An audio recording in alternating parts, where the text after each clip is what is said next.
বন্ধুরা, সবই ইলেকট্রিক ডিভাইসে আপনার এই 50 থেকে 60 হার্জ HZ কেন লেখা থাকে জানেন? না জানলে ভিডিওটা দেখেন না, জেনে নিন। এটা হচ্ছে ফ্রিকোয়েন্সি। আমরা এই যে কারেন্টে 240 ভোল্ট, ফ্রিকোয়েন্সি 50 থেকে 60 হার্জ, মানে সেকেন্ডে 50 থেকে 60 বার আপনার আপ ডাউন করে এরকমভাবে আপনাদের দেখাচ্ছি। এই যে এরকমভাবে আপনার চলে, একবার ওপর একবার নিচে, একবার ওপর একবার নিচে, একবার ওপর একবার নিচে, মানে আপ ডাউন হয়, আপ ডাউন। 1 0 1 0 এরকমভাবে চলে।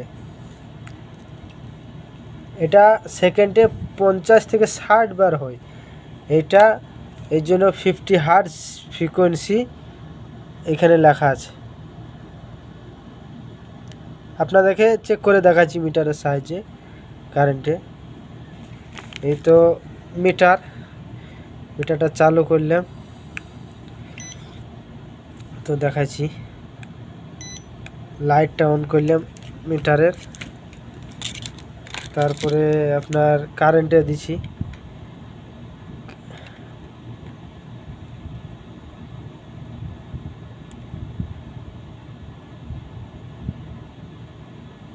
দেখছেন তো 208.7 ভোল্ট।